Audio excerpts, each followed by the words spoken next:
They didn't ask who she was. They didn't care. In the heart of Earth's diplomatic hall, beneath gold chandeliers and the flags of a fractured alliance, she stood barely more than a silhouette wrapped in shimmering silk. Olevina, alien, prisoner, accused. Her hands trembled at the command. A translator repeated the order with mechanical detachment. Remove your garment, now. Around her, human officials watched coldly, not as people, but as judges of something they refused to understand. They didn't see a guest of peace, they saw a threat, a spy, a body to search, not a voice to hear. And then, from the far end of the room, he stood up, not a soldier, not a general. Just a man. Archer. His eyes locked on hers, not with desire, not with fear, with something far more dangerous in a world ruled by suspicion, empathy. And in that instant, just one instant, everything changed. Earth had waited a century for first contact. Scientists prepared speeches, politicians drafted treaties, militaries drew lines in the sand.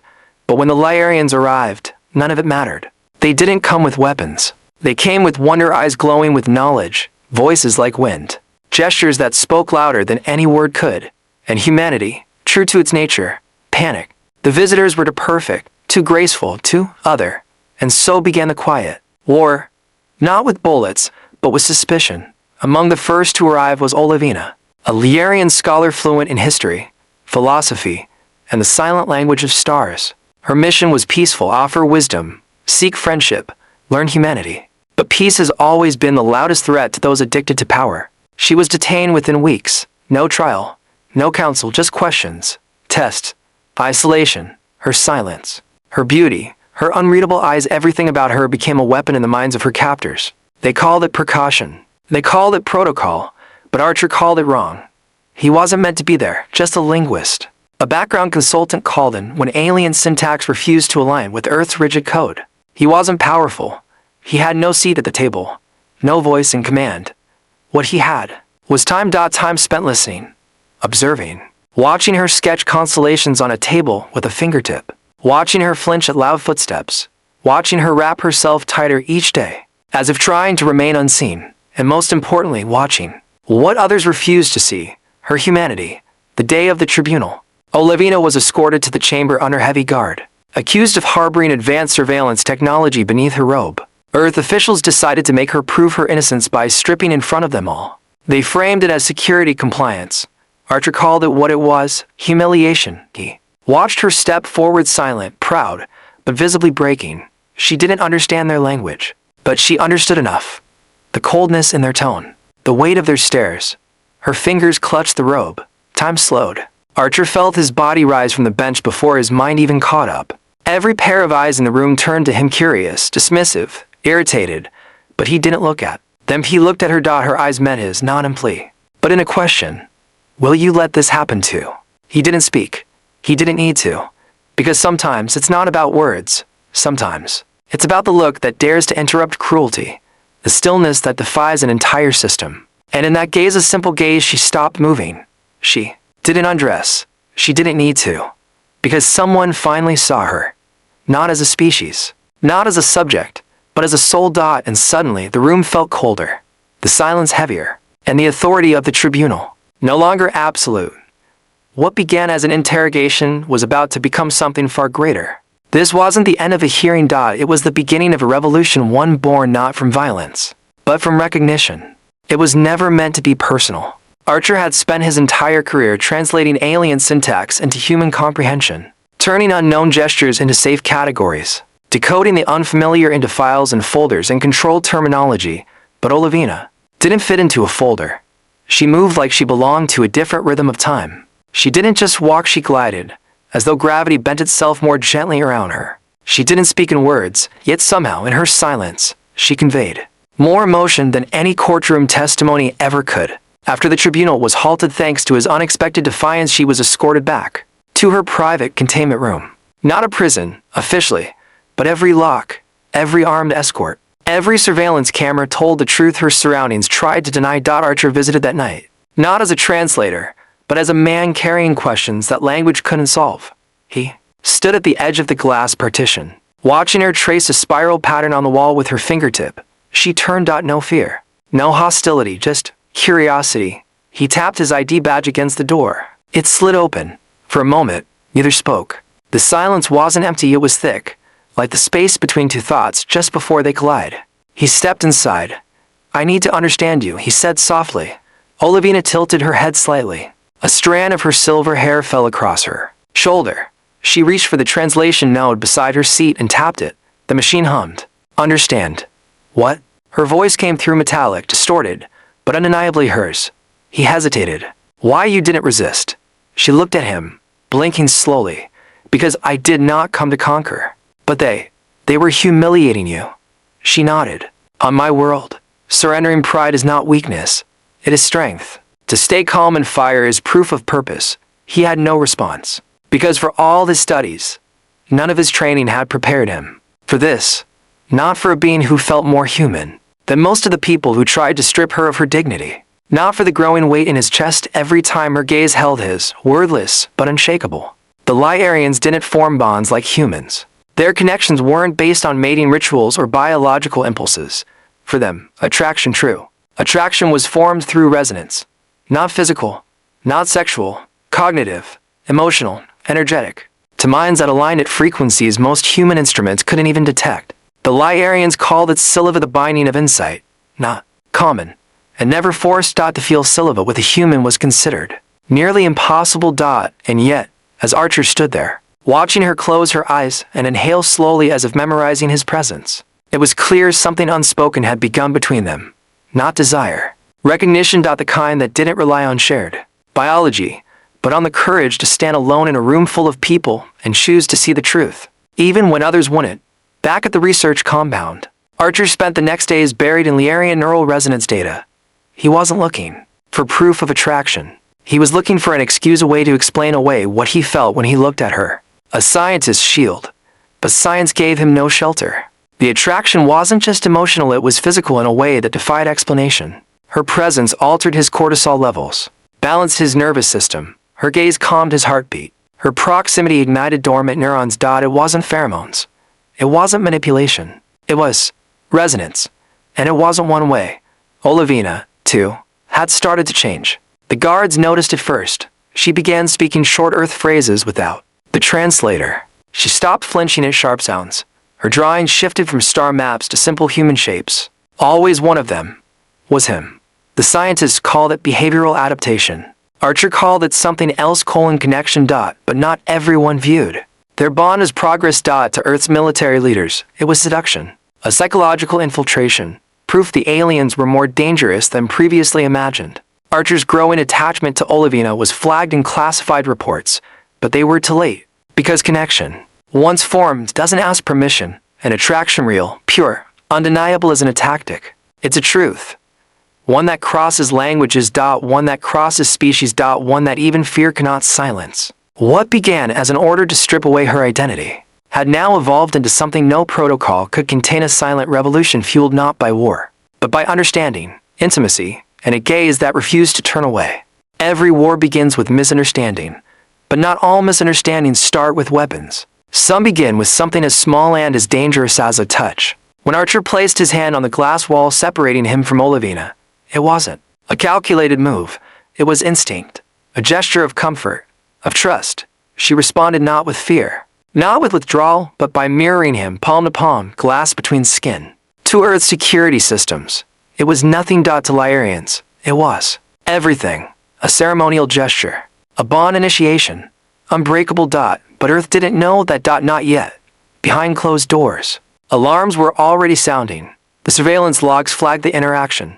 Olevina's emotional responses were increasing. Archer's were changing. Neural pattern analysis detected cross-synchronization between human and alien waveforms, something no scientist had ever seen before. To Lyarians, this was a sacred convergence. To Earth's command, it was a threat profile. A meeting was held. No press, no debate. Just quiet panic. General Hurst of Earth's Strategic Defense Force stared at the footage. "He's compromised." A researcher in a white coat tried to interject. "Sir, there's no indication of mind control." Worse, Hurst growled. She didn't take his mind. She took his loyalty. Meanwhile, inside her glass chamber, Olevina sat cross-legged, eyes closed, motionless. The lights dimmed. At her request, silence was essential for what she was attempting. She was meditating, but not for peace. For translation. You see, Lyarians did not learn languages like humans did. They didn't memorize words, they absorbed intent, pattern, rhythm, emotional, temperature. Over time, they learned not just how to speak, but how to understand what was never said. And she was listening to Earth, to Archer, to fear. She had felt it before in the early days of her journey, a vibration of mistrust, the sharpness of suspicion, but now it pulsed around her like a storm. Something was coming. Archer, unaware of the growing whispers around him, was granted a temporary suspension from further alien contact. They called it a reassignment. He knew better. They were cutting him off. Back in his apartment, he stared at the surveillance photo. Someone had slid under his door an image of him and Olevina, hand to hand across the glass. No message, just evidence. Evidence of what exactly? Connection, compassion, or betrayal. His colleagues avoided him. The news stations broadcast fear-laced headlines. Alien woman disrupts Earth diplomatic channels. Human translator removed after suspicious behavior. He wasn't just isolated. He was being erased. But Olevina, she hadn't stopped listening. 3 days after Archer's removal, she surprised everyone. She spoke in fluent English. No translator. No hesitation. I request the presence of Archer, she said calmly. You fear what you do not feel, but he listens. You need him. Her voice echoed through the chamber, like a fault line splitting the foundation beneath Earth's assumptions. How long have you been able to speak our language? The interrogator asked. She looked at him, not with arrogance, but with quiet certainty. Since I heard your silence. That line, those 6 words circulated through Earth's networks like wildfire. People argued, protested, celebrated, condemned. And deep within military command, new plans were drafted. If emotions could be shared, if thoughts could align, then Earth's power might not lie in strength. It might lie in connection. And that made Olevina dangerous. Back in his apartment, Archer received an encrypted message, just a name. Olevina. In a time. He didn't hesitate. The next night, they met in secret. An old botanical dome once used for xenobotany experiments. Abandoned. Forgotten. Safe. She stood between glowing alien flora, moonlight catching the shimmer of her skin. You shouldn't have come, she whispered. I didn't have a choice. Their eyes met again. Not as captor and guest. Not as scientist and subject. As something neither of their cultures had prepared them for. Equals. They sat beneath a twisting tree that pulsed with blue veins. Your people fear mine, she said, brushing her fingers through a beam of light. They build walls. We build bridges, Archer sighed. That's because they've never seen what a bridge can become. Her eyes narrowed. And what do you see? He paused. Then, I see someone who listens when everyone else is yelling. She smiled, faintly. And I see someone willing to lose everything just to be heard. And in that moment, the civilizations didn't clash. They collided. Not with war, but with truth. Clash of cultures. Yes. But in that clash, something stronger was being born. Not conflict. Understanding. Nothing frightens the powerful more than the powerless learning to speak. Let me know when you're ready for sect. Every connection has a threshold. And sometimes, the only way to truly know someone is to risk everything to stand beside them. When the world demands you walk away. Archer wasn't supposed to be anywhere near her. After the tribunal scandal, Earth Command had restricted his access, flagged his emotional evaluations, and transferred him to a remote language protocol team. They called it a cooling period. What they meant was, forget her. But the human mind doesn't obey orders. Not when something deeper is at work. Not when a single image of her, standing still beneath flickering light, replays in the back of your brain like a forgotten dream. Every day he was away, he felt at the distance like static in his bones. Words lost meaning. Meals went untouched. Time moved, but he didn't. Until the night he found the note. No sender. No explanation. Just 2 words. Handwritten and left on his desk. She's fading. Olevina had stopped speaking. The cameras inside her chamber showed her lying on the floor. Motionless. Not unconscious. Not injured. Just gone inside. Her body was functioning. But her energy levels had dropped. Her neural activity slowed. She refused food. Refused interaction. To the scientists, it was a psychological anomaly. To Archer, it was something else. Withdrawal. Lyarians didn't form bonds often. But when they did, especially across species, they gave more than emotion. They gave presence. Real. Measurable frequencies. Neural resonance. A shared pulse. When severed suddenly, the body suffered. The spirit dimmed. What Earth was seeing wasn't rebellion. It was grief. And Archer couldn't watch it happen. He returned to the compound at midnight. No clearance. No orders. just a forged ID badge and an access code buried deep in his memory. From a year ago, the lights were low, the corridors empty. The only sound was the hum of containment fields and distant electrical systems. He reached her chamber. Paused. Then placed his hand once more on the glass. She didn't move. "I'm here," he whispered, even though she couldn't hear him. But she did. Her fingers twitched. Her breath caught. Slowly, as if through water, her head turned, their eyes met, and the moment shattered protocol. She stood. He opened the door. Inside, everything felt wrong. Cold, dim. She approached him, slower than before. No elegance now, just fragility. Her glow had dulled. Her limbs were stiff, but in her face, the same question still lingered. "Will you leave this time too?" Archer stepped forward. "I'm sorry," he said. "They tried to make me stop feeling." She blinked, "But I couldn't." And with that, he reached for her hand. Not through glass. No barriers. Skin to skin. It was soft, warmer than he expected. Her fingers trembled, then curled around his. Lyarian light returned to her skin in a slow ripple like dawn spilling across the ocean. She inhaled sharply, as if being brought back from somewhere far. And then, she spoke. Not in her language, not through a translator, but in his. "You crossed the line." He nodded. "I'd do it again." The door burst open. To guards, stun rifles raised. "Step away from the subject." Archer didn't flinch. "She's not a subject," he said. "She's the reason we're still human." They didn't care. Archer was detained. Olevina was sedated. The report that followed was clinical. Detached. Unauthorized entry. Inappropriate contact. Emotional compromise. They called it a breach. But in truth, something else had been broken. Not protocol, but obedience. Because in that room, under surveillance, stripped of rights, rules, and rank, to beings, touched not to defy systems, but to affirm their right to feel. And that frightened Earth command more than any alien weapon ever could. Days passed. The world outside spun on headlines. Debates. Fear. Inside her cell, Olevina slept. Inside his holding room, Archer waited. Neither knew what would come next. But both understood one thing. They had crossed a line. Not just between species. Not just between prisoner and officer. But between what is allowed and what is true. And once you step across that line, you don't go back. They thought it was manipulation. A tactic, a breach, an alien strategy, but it wasn't. It was something no algorithm, no weapon, no surveillance system had accounted for. Understanding. After Archer's detainment, analysts pored over every second of surveillance footage. His final words before being restrained, "She's the reason we're still human," were dissected by psychologists, propaganda experts, and threat analysts alike. Most dismissed it as emotional collapse. Some weren't so sure. In Olevina's chamber, something was changing. Her vitals, once erratic, had stabilized. Her body glowed again with soft Lyarian bioluminescence. Her brain activity surged. And most strangely of all, she began to speak, freely, confidently in fluent English. Not to manipulate. To explain. She began her testimony with a phrase that unsettled every officer listening. "We were never trying to conquer. We were trying to connect." She spoke of Lyarian empathy, the ability to resonate with the emotional state of others. She described Silva, the rare, sacred experience of interspecies alignment, a moment of neural and emotional fusion, a bond so rare among her people that it had only happened twice in their recorded history. Earth's officers scoffed. Until she said Archer's name, silence fell. "This human, he did not just learn my words," she continued. "He felt them before they were even spoken." That line was replayed across every department. And suddenly, the narrative began to fracture. Back at the detainment wing, Archer was being debriefed. "Did she touch you?" "First, no." "Did you consent to neural interaction?" "There was no plan. No strategy.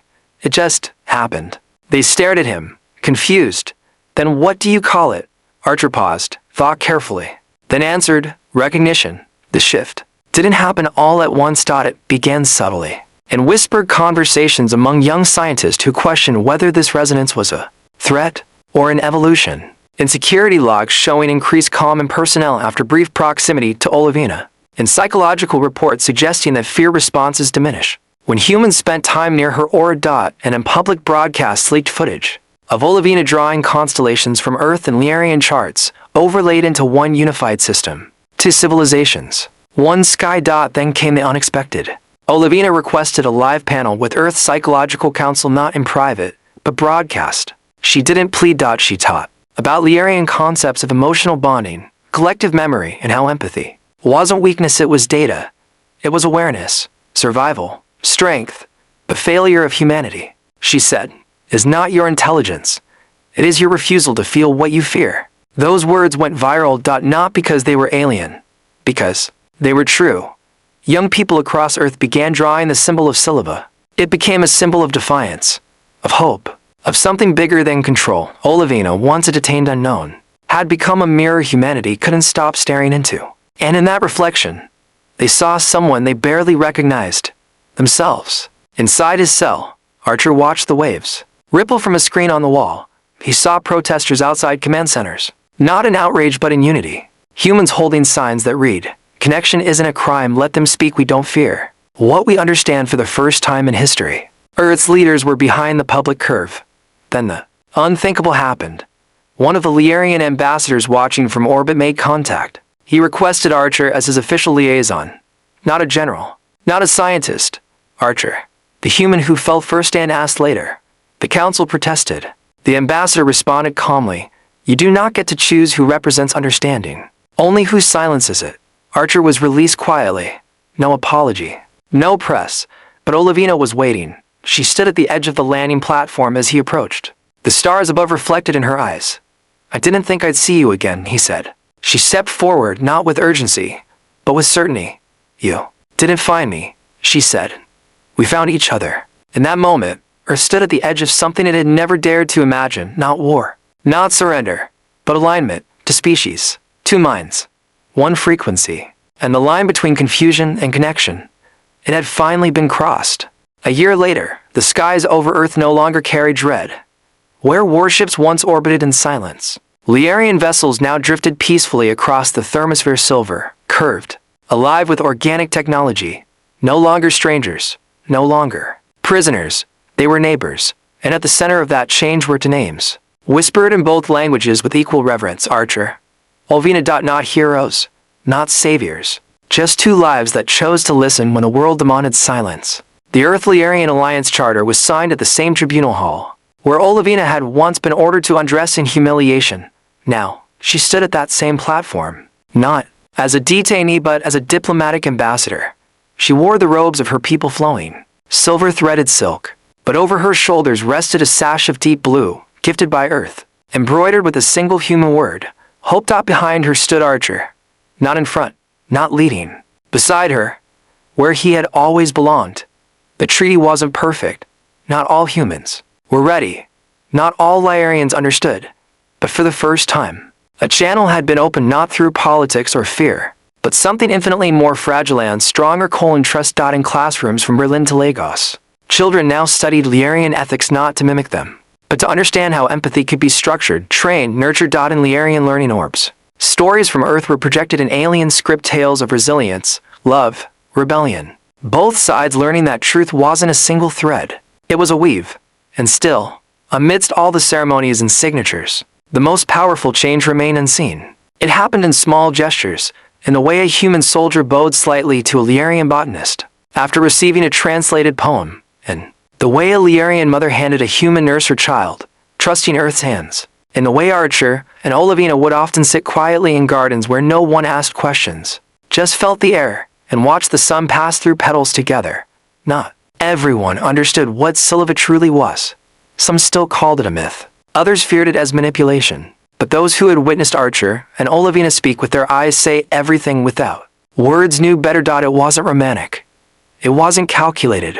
It was recognition without origin, a thread of memory, from a place beyond time, reminding them both, we were never strangers. We were only waiting to remember each other. Their bond sparked movements.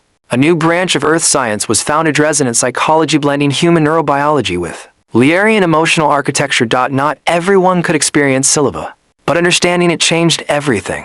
Counselors treated trauma with empathy-based resonance techniques. Diplomats trained in emotional mirroring. Interrogations became conversations. Silence became sacred. In the stars, Lyarian colonies, once closed off from outsiders, now opened their gates not in surrender, but in curiosity. And Earth, too, changed its pulse. Fewer missiles. More signals. One morning, as the first joint Earth-Lyarian spacecraft prepared for launch, Olevina stood at the ramp, waiting. The engines purred with organic harmony of flesh and machine, metal and memory. Archer joined her. He wore no uniform. She held no title, but the crew, waiting inside, all turned when they saw the men smiled. The ship didn't need a captain. It had a heart, too. In fact, as they stepped aboard, someone asked a quiet question. Where are you going? Olevina looked to Archer, then answered, where no one has yet chosen to listen. A new beginning was not a destination. It was a decision.